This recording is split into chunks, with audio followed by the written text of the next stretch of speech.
Buenos días, tengan todos. Les saluda Iris Push. Bienvenidos a su programa Mejorando cada día con Jesús y María.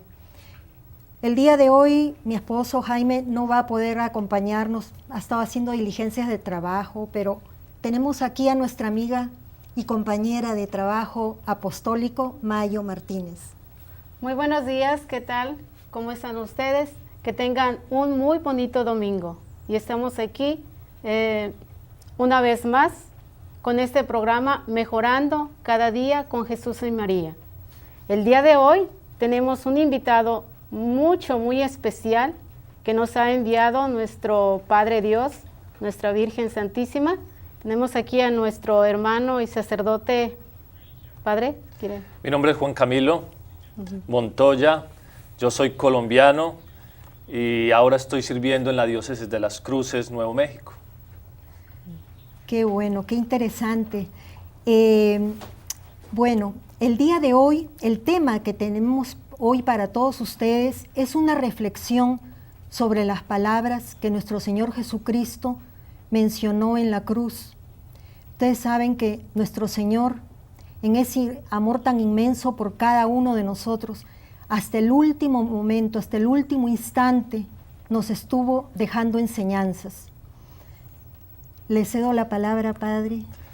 Bueno, cuando hablamos de las palabras de Jesús en la cruz, estamos hablando de una tradición de piedad ya muy antigua, que cada año por Semana Santa pues hacemos una reflexión más seria acerca de esas últimas palabras. Y son precisamente importantes esas últimas palabras de Jesús en la cruz, porque son importantes las últimas palabras que cada persona dice antes de morir. Exacto. Se han convertido muy importantes, lo han sabido ustedes en nuestra cultura, eso es muy importante. Y cuando las familias han perdido a sus seres queridos, pues lo que más recuerdan precisamente es las últimas palabras. ¿Recuerdan ustedes cuando dijo en su último día, y aún en sus últimas horas o en sus últimos minutos de vida, alcanzó a decir esto o dijo esto? Y esas últimas palabras se convierten en un testamento muy importante. Sí, por eso para nosotros, los cristianos, es muy importante estas últimas palabras de Jesús en la cruz, que las podemos resumir en siete palabras, como las llamamos, pero son 7 frases en donde se puede recopilar toda esa riqueza de salvación de Jesús. Podríamos empezar diciendo que en esas 7 palabras Jesús quiere condensar todo el amor misericordioso de Dios. Entonces, al escuchar esa primera pregunta, perdónalos, Padre, porque no saben lo que hacen, ya empieza Jesús en la cruz, como todo un hombre derrotado, así lo veían los judíos, empieza a demostrar toda la misericordia que aún el Padre tiene para aquellos que lo montaron a la cruz, que lo subieron a la cruz. Leíamos hace 2 semanas en la liturgia dominical ese evangelio tan hermoso del Hijo Pródigo. Un padre dispuesto a perdonar aún en las situaciones más extremas. Pues con la primera palabra Jesús quiere expresarnos la seriedad del amor misericordioso de Dios. Aún en las más extremas situaciones del pecado del hombre, ¿cuál puede ser más extrema? La situación de aquel hombre que sube al mismo Dios a la cruz. Aún en ese acto, Dios está dispuesto a perdonar. Es como si su justicia se traduce a través de su misericordia, ¿verdad? Es como si la justicia de Dios, digo yo, no sé. Ya la palabra justicia de pronto nos puede dar misericordia. miedo, pero cuando se habla de la justicia de Dios, es una justicia misericordiosa. Una justicia misericordiosa, que no se hace justicia con el único motivo o la razón de castigar o perdonar o condenar, sino de amar y de todo perdonar y nada. Y mostrar misericordia. Sí. Pues en el caso, fíjese que es muy importante, ¿verdad? Si tomamos en cuenta en algunos de nuestros familiares que hayan fallecido o nos haya tocado, ¿verdad?, coincidencia, estar en esos momentos en que uno de nuestras familias también va decayendo o va pasando a una mejor vida, estamos viendo esas palabras que también, como dijo usted, son un testamento y esas son las que nos guardan, ¿verdad?, en nuestro corazón. Son las palabras que nosotros decimos, ¿y qué es lo que dijo? A veces que no estamos presentes, pero preguntamos, ¿y qué dijo? ¿Verdad? Al final es lo que queremos nosotros saber. Entonces en estas palabras es como decir, inicia la misericordia, en esta palabra quiere decir. Esa palabra inicia, que usted dice, es muy importante, ¿Ah? porque ahí es donde Jesús, en el último el momento de su cruz, inicia todo ese ascenso hacia el Padre, pero no solo inicia el ascenso al Padre, sino que concluye todo el misterio de la salvación. Aún en la cruz, todavía Jesús está mostrando o está concluyendo de que realmente Él es el Hijo de Dios. O sea, concluye una misión e inicia, ¿se puede decir otra? Inicia otra misión, una misión que a ir al Padre nos deja el Espíritu. Es decir, continúa su misión en la iglesia. Yo me voy, pero no os dejaré solos. Yo les enviaré un Espíritu Paráclito, un Salvador, un abogado. Entonces Jesús inicia su ascenso al Padre, pero continúa su misión en la iglesia a través del Espíritu Santo. Exacto. Las 7 palabras son muy densas y en tan poco tiempo no podríamos es verdad. decir todo acerca de las 7 palabras. Sí. Por eso iremos rápidamente, como a abuelo de águila, dar un recorrido por estas 7 palabras. La segunda palabra, hoy estarás conmigo en el paraíso.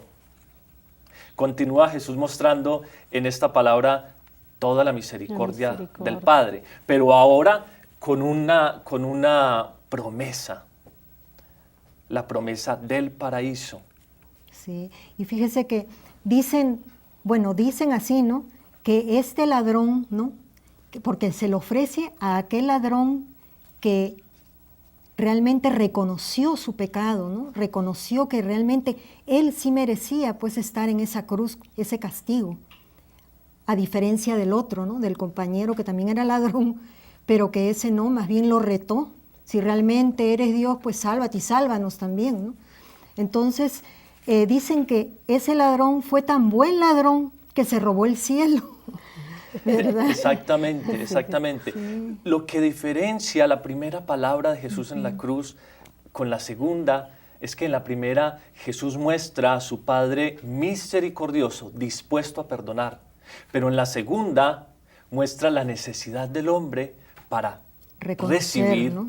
Ese amor y esa salvación. Y reconocer también, ¿verdad? Que uno... O sea, recibir la salvación, abrirse a la salvación a través del reconocimiento del pecado propio. Eso es diferente. Que Dios me quiera bendecir, que Dios me quiera amar, que Dios me quiera perdonar y que yo acepte su amor, yo acepte su perdón, yo acepte su misericordia. Muy importante, porque Dios me quiere salvar. Pero si yo no me dejo, no quiero salvarme, ¿verdad?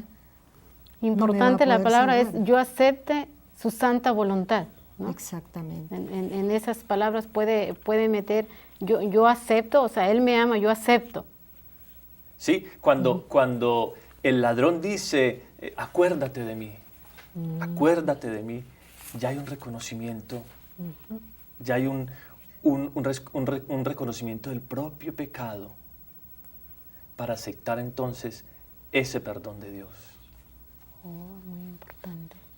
Entonces, es importante saber la diferencia entre la voluntad de Dios de amarnos, de perdonarnos, el reino que nos tiene preparados y la capacidad que debemos tener en reconocer, en estar arrepentidos de nuestros pecados y darnos al reino de Dios. Exacto, eso es importante, ¿sí? Reconocer. Si miramos los otros 2 ladrones, podemos encontrar en nuestro medio personas que están totalmente cerradas a la salvación de Dios, al plan de Dios para nosotros. El plan de Dios para el ser humano es que sean felices, que tengamos vida y vida en abundancia.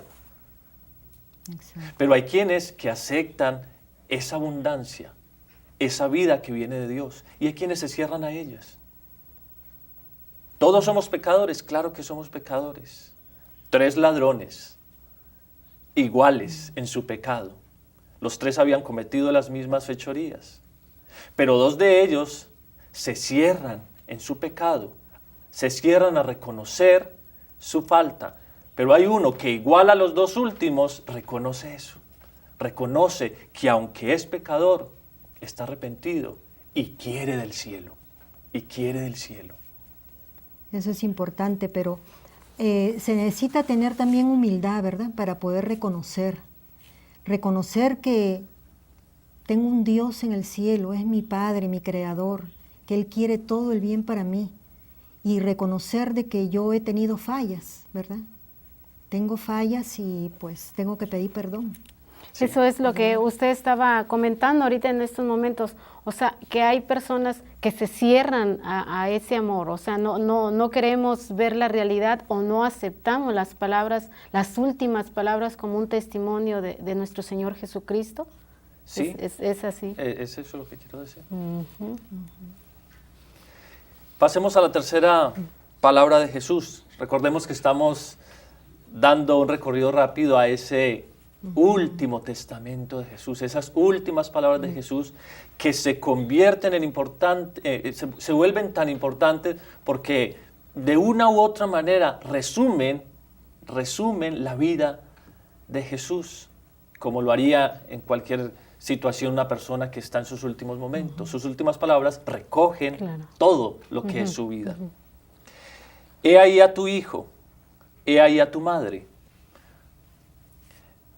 Le entrega Jesús al discípulo amado, a Juan, le entrega a su madre. Se convierte María en la madre de todos, al entregar al discípulo amado, al entregar a su madre, a Juan, está entregándole a María como madre a toda la iglesia. A toda la iglesia. Aquí, ¿cuál sería la importancia de María? Que Jesús quiera poner en buenas manos a su madre. Y hace ver también, ¿no?, que todos somos discípulos del Señor, ¿verdad? Entonces, Él hace ver que a sus discípulos, y yo creo que todos nos incluimos, ¿verdad?, que María es nuestra madre, nuestra guía, y debemos dejarnos llevar por ella. Ella nos lleva a Jesús, ¿verdad? ¿Qué significa una madre para una familia? Oh, es algo muy importante. Es algo muy importante. Sí. Tan importante que muchas familias cuando pierden la madre se disuelven, se separan. Se pierde, se pierde ese hogar. Se abandonan. Como que cada cual por su lado. ¿Verdad? Una madre une más una familia, une más una familia. Y la une porque la madre se convierte en un signo, un modelo a imitar. Y Jesús nos deja a María en esta tercera palabra a todos nosotros que somos discípulos, porque en María nosotros encontramos la perfecta discípula. La entrega no porque sea su madre. María es importante no porque es la madre de Jesús, ya lo decía él durante el Evangelio. Es importante porque ha escuchado su palabra y porque la ha puesto en práctica. A veces es más importante María por ser la discípula perfecta que por ser la madre de Jesús. Ella es la que ha cogido la palabra de Dios. Ella es la que ha dicho, sí, yo creo. Frente al anuncio del ángel, no conozco varón. ¿Qué es esto? Pero lo acepto. Que se haga en mí según tu voluntad. Que se haga en mí según tu voluntad. Es la perfecta discípula. Y nos la entrega como madre porque tiene que ser modelo para nosotros los cristianos. Que la palabra de Dios en nosotros se haga carne. Que nosotros podamos como discípulos tener la capacidad de decir sí a la voluntad de Dios, sí a la palabra de Dios, sí a Jesucristo, sí al Verbo encarnado.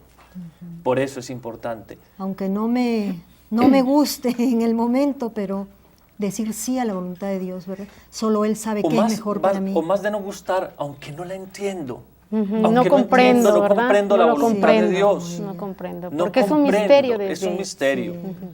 Porque a veces tenemos miedo, porque a veces no es clara.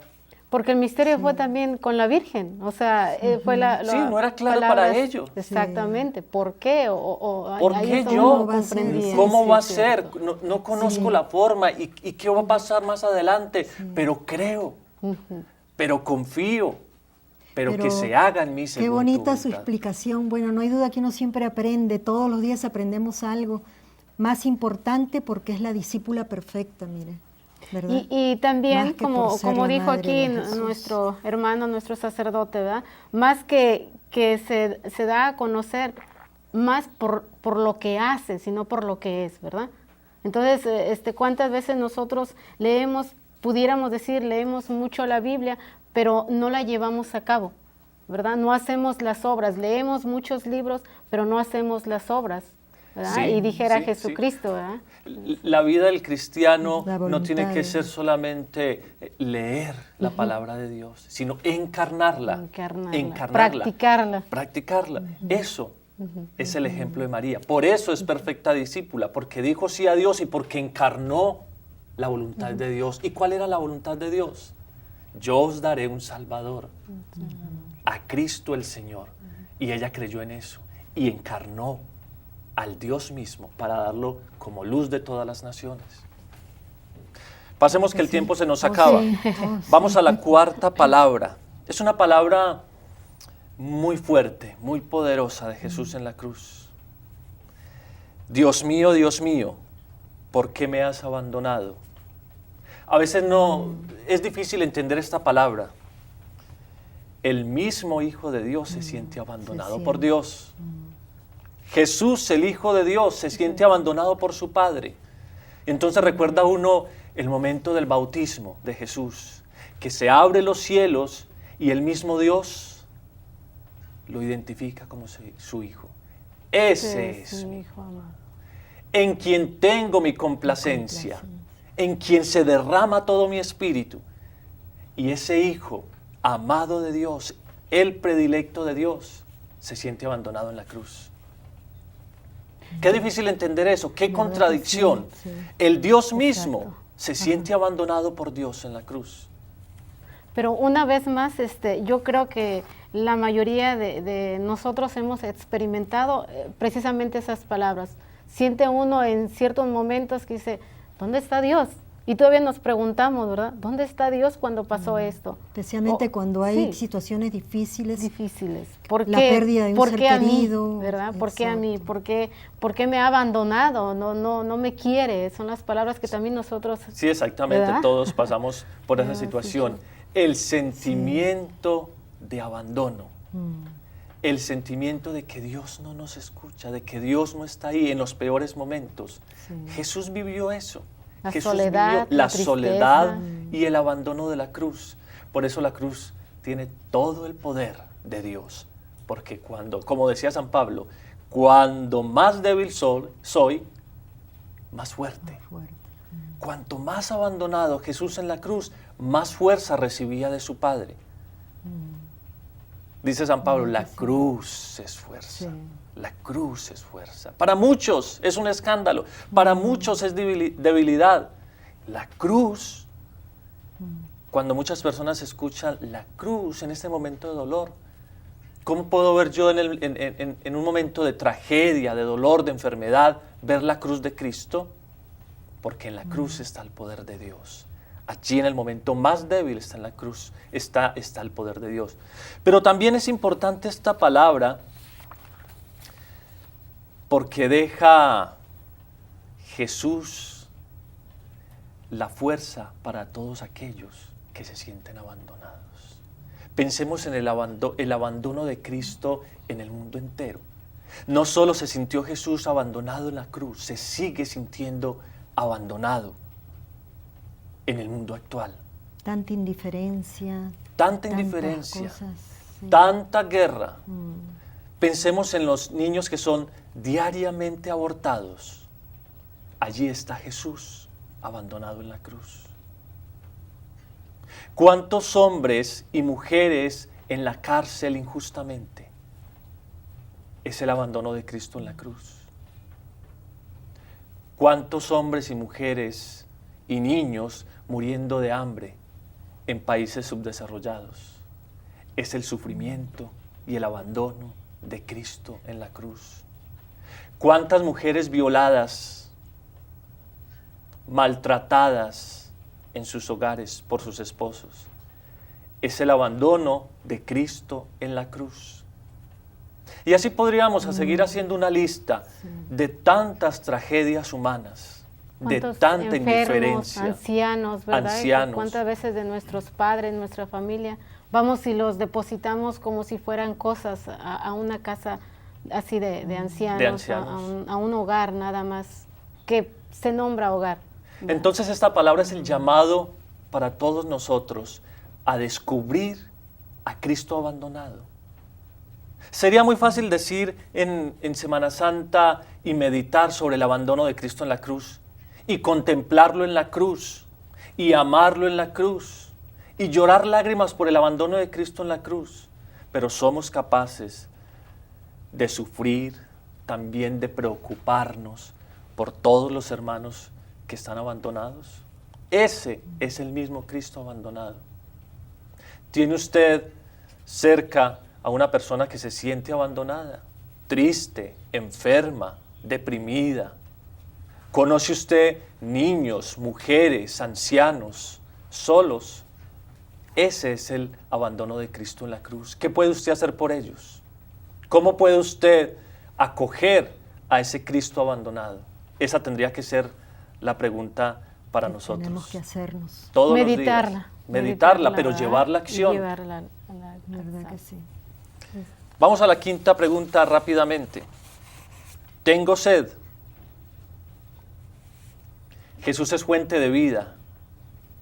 De Él se derrama todo el Espíritu. En el pasado a muchos profetas, escritores, se les daba el Espíritu por un momento. Moisés tuvo el Espíritu de Dios para cumplir una misión y una tarea, pero nuevamente se le retiraba. Y así a muchos profetas se les daba el Espíritu de Dios para que cumplieran una tarea. En Jesús el Espíritu de Dios está completamente, constantemente, para siempre. En Jesús se derrama el Espíritu de Dios. Por eso Él es el agua viva. Por eso Él es la fuente de vida. Esa palabra tengo sed es la palabra que tendríamos todos nosotros como cristianos que estar pronunciando diariamente. Tengo sed. Tengo necesidad de Tengo Dios. sed de Cristo, necesidad de Dios, del Espíritu Santo. Realmente que sí. Deberíamos Y Él llegar al tendrá punto. sed de almas, digo yo también, ¿verdad? Sí, sed de almas. Porque sed quiere de almas con salvarnos, sed. si no, imagínense Sí. morir en esa cruz así Se tan de feo. un cambio Y que- en nosotros, ¿verdad? También Claro, Sí, un claro. cambio. sí, en sí. Porque Él muriendo en esa cruz nos abrió el cielo, pero depende de cada uno de nosotros si entramos o no entramos al cielo, ¿verdad? Se termina. Que podamos en esta Semana Santa tener sed de Dios. Yo los invito para que tengamos sed de Dios. Gracias. Bueno, tenemos apenas 30 Algunos segundos, segundos, ¿verdad? Sí. Bueno, realmente tenemos que meditar mucho en estas palabras del Señor que tan bonito las ha expresado aquí el Padre Juan Camilo y que lamentablemente debido al tiempo, bueno, no podemos terminar con todo. Que tengan muy buena semana con Dios y la Virgen Santísima. Pues Padre, yo creo que nos va a tener que hacer otra por aquí, otra visita para continuar con estas palabras. Porque es Que muy Dios me los importante. bendiga, que tengan muy bonito domingo. Gracias.